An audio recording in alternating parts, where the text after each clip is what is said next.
For advertisement, call 8125893028. Our Gmail maxtvtelugu@gmail.com. Max TV భక్తి ప్రేక్షకులకు నమస్కారం. తీర్థయాత్ర కార్యక్రమానికి స్వాగతం. నేపాల్లో ఉన్నటువంటి అనేక ఆలయాల విశిష్టత చరిత్ర గురించి తెలియచేయడానికి ఈ రోజు మనతో పాటు ఉన్నారు ప్రముఖ ఆధ్యాత్మికవేత్త బ్రహ్మశ్రీ డాక్టర్ రాజన్ నంబూద్రి గారు. నమస్కారం గురుగారు. నమస్కారం.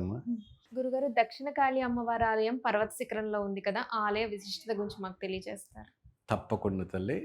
తీర్థయాత్ర కార్యక్రమంలో రెండవది దక్షిణ కాళీ. ఎక్కువ శాతం కాళీ అనే వింటుంటాం. కాళీలో ఎన్నో రకాలమైనటువంటి కాళీ ఉంటుంది. అఘోర కాళీ, సిద్ధకాళీ, మోక్షకాళీ, రుద్రకాళీ, భద్రకాళి ఏమ్మా అనేక రకమైనటువంటి అఘోర కాళీ, శ్మశాన కాళీ, మరి అదే విధానంగా కిరాత రూపిణి కాళీ, ఏమండి ఐశ్వర్య కాళీ, ధనకాళీ. సో ఈ విధానంగా దశవిధమైనటువంటి అవతారాల్లో మనకి అమ్మవారు కనపడుతూ ఉంటుంది.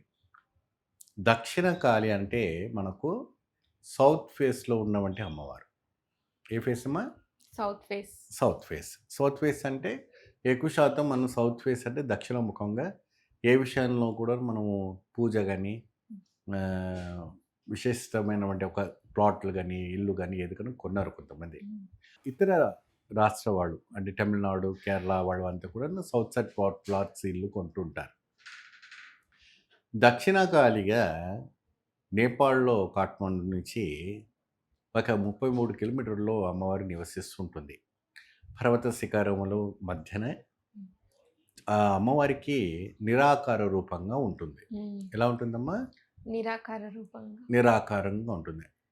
సాధారణంగా మీరు ఒక ఆలయానికి వెళ్ళారనుకోండి, గోపురము, గాలి గోపురము, మండపము, ప్రాకారము, సప్త ప్రాకారం ఇవన్నీ కూడా మనకు దర్శనిస్తుంటాయి. ఎందుకంటే ఫస్ట్ మనం అవి చేసుకుని వెళ్తుంటాం బలిపీఠం అని. కానీ ఇక్కడ దక్షిణ కాళీలో వచ్చేసి మనకి అటువంటి ఏమి కనపడవు.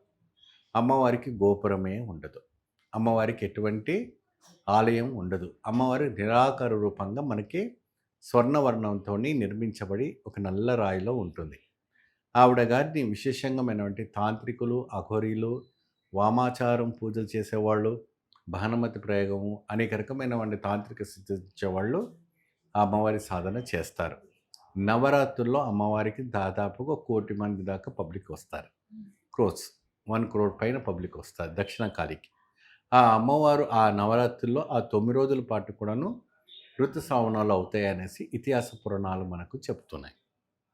ఆ 9 రోజులు దానికోసము ఇతర ఎటువంటి ప్రదేశాలు ఉన్నాయ, మహాప్రదేశాలు ఉన్నవంటి కూడా ఆ అమ్మవారిని తాంత్రికులు, అఘోరీలు, సిద్ధపురుషులు, యోగులు అంత మన వైవాహికమైనటువంటి జీవితంలో ఉన్న సంసారకులు అందరూ కూడా అమ్మవారి దర్శనం చేసుకోవడానికి రావటం అనేది జరుగుతుంటుంది.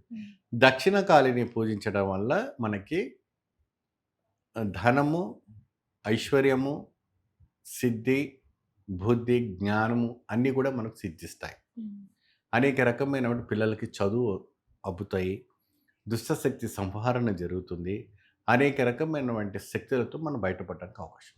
గురుగారు, అక్కడ అమ్మవారికి పూజా విధానం ఎలా ఉంటుంది? నైవేద్యం ఏం పెడతారు గురుగారు? ఇది అమ్మవారు ఏంటంటే రక్తవాసిని అంటారు.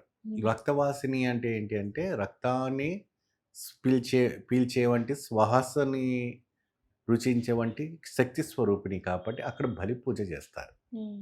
బలి పూజ ఎప్పుడైనా ఏ విధానమైనటువంటి కోడులు, నల్ల కోళ్ళు, మేకలు అలాంటి ఒక దీన్ని మూగజీవులని అక్కడ బలి ఇచ్చేసి అమ్మవారిని శాంతిపరుస్తూ ఉంటారు.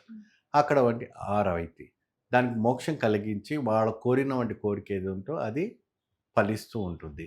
అక్కడ వచ్చేసి అమ్మవారికి ఎర్రటి కుంకుమ, ఎర్రటి అక్షితలతో పూజించబడుతూ ఉంటుంది. మన దక్షిణ భారతంలో ఏంటంటే మనకి పసుపుతో పూజించబడు అని జరుగుతుంది. ఎక్కువ శాతం పసుపే, అక్షింతలు అంటే పసుపుతో చేస్తారు. కానీ ఇక్కడ అంతా ఎరుపు రంగులో ఉంటుంది అమ్మవారికి, చాలా విశేషంగా ఉంటుంది. కాబట్టి ఈ దక్షిణ కాళీ ఒక ఆలయానికి ఖచ్చితంగా భారతీయులు వెళ్ళి దర్శించుకుంటే అష్టైశ్వర్యాలు సిద్ధిస్తాయనేసి అక్కడ ఉన్నటువంటి చరిత్ర మనకు చెప్పడం జరుగుతుంది. ఆ ఒక అమ్మవారిది జబాన్ అంటే ఏంటంటే నాలిక. అమ్మవారి పార్వతీదేవిది ఒకటి పీస్ పడిందని ఒక చెప్పడం జరుగుతుంది. ధన్యవాదాలు గురుగారు. నమస్తే.